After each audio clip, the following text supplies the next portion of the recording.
كلامي اليوم لحماة الديار. انتوا اللي إلكن الشرف انه تحموا بلدنا وتحموا أهل بلدنا. أنا بعرف لو أي واحد فيكن صادفته ببلد أجنبي، انت حتكون أول إنسان ممكن أطلب منه مساعدة، وحتكون أول إنسان حيساعدني، وبعرف انك حتكون شهم وحتكون قبضاي وحتكون موقع ثقة. بس ليش يا ترى هالشهم وهالقبضاي لو نحن ببلدنا ممكن انه يعتقلني، ممكن انه يعذبني، وممكن انه حتى يقتلني؟ هل خلافنا بالرأي بيؤدي انك انت تقتل اخوك؟ يعني فرضا انت مع النظام، بس هل هذا يعني انك انت توجه سلاحك بوش اخوك وتقتله وتقضي عليه؟ لشو نحن دباباتنا من حما لجسر الشغور لدير الزور لدرعا لكل بلاد سوريا، الجيش السوري عم يقتل اخواته السوريين؟ لشو هالدمار هاد؟ انت لمين انت؟ حماة الديار ولا حماة الطغاة؟ انت عم تحمي بلدك ولا عم تحمي طاغية؟ عم تحمي اهل بلدك ولا عم تحمي ناس عم يسرقوا البلد؟ انت واجبك كبير وشريف، انت مو واجبك تحمي الظلام، انت واجبك تحمي اهل بلدك. نحن اخوات واهل من الافات السنين، نحن فينا المسلم وفينا العلوي وفينا الكردي وفينا المسيحي، فينا جميع الطوائف وجميع الأديان، وهذا اللي بيخلي سوريا جميلة. تعدد الطوائف وتعدد الأديان اللي فيها اللي بيعطيها طابعها الخاص. ونحن مو من 40 سنة بنعرف بعض، نحن من ألفات السنين أهل وإخوات، وبنعرف كيف ننسجم مع بعض وبنعرف كيف نحب بعض. ولا بحياتها صارت عنا حرب طائفية أو حرب أهلية. طب ليش هلأ فجأة صارت القصة طائفية؟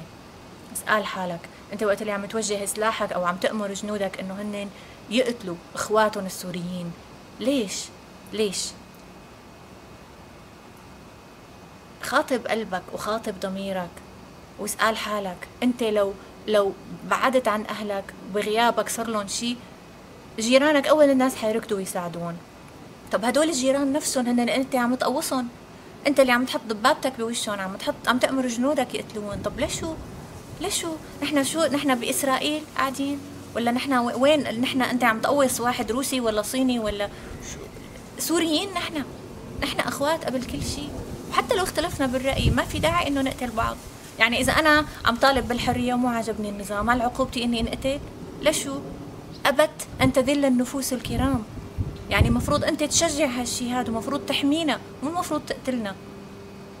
أنا بعرف إنه أنت موقفك صعب، وبعرف إنه صعب على الإنسان إنه ينشق ويمشي مع إنه الأغلبية ماشيين بطريق معين، لكن أنت بتعرف بقلبك وبتعرف بضميرك إنه هالشي اللي عم يصير غلط وما بيجوز على أي ديانة وعلى أي عقيدة. ما بيجوز هالشي هذا اللي عم يصير، قتل هالأرواح. هي كل مرة أنت عم تقتل شخص أو عم تأمر بقتل شخص، عم تنهي حياة إلى أهل وإلى أم وأب وإلى أولاد وإلى حبايب، عم تقضي على حياة عم تقهر ناس. ليش؟ مشان مصالح خاصة؟ مشان تحمي طاغية؟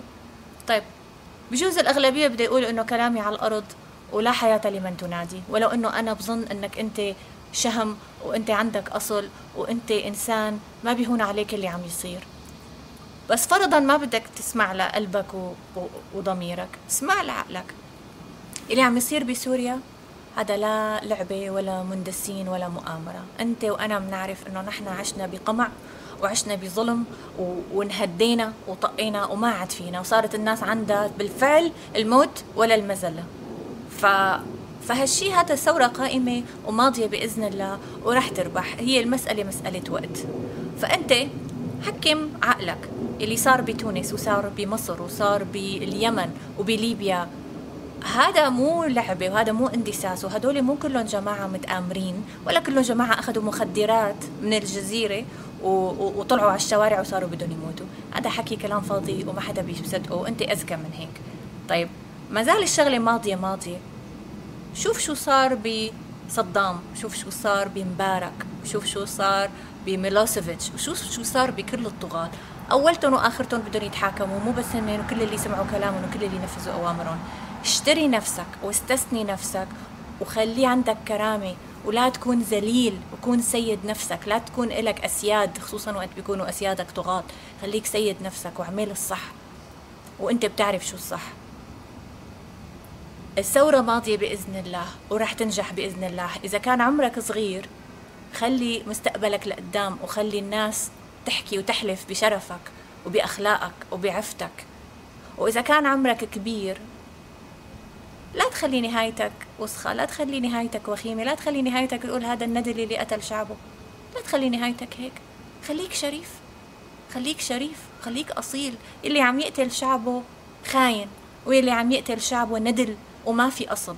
لا تكون واحد من هدول، ولا تكون حيادي. خذ موقف ولو كان الموقف صعب، بس انت أخذت موقف وقت اللي انضميت للجيش وموقفك صعب، بس لازم تاخذ هالموقف هذا، ولازم تستثني حالك، ولازم تقول أنا مالي مع هالطغاة هاد، وأنا شريف، وأنا نفسي كريمة، أنا ما عم هدد. كل ما هنالك نصيحة، بتمنى أنك تسمعني.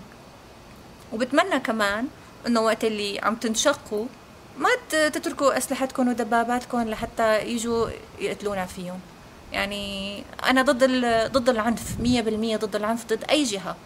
ما عم أقول إنه استعمل دبابة أو الجيش ضد الشعب السوري، ما بدنا حدا يقتل حدا، لكن على الأقل تخلص منها. لا تخليهم إنه أنت مشيت وتركت يجوا هن يقتلونا فيها. مزبوط؟ إن شاء الله خير.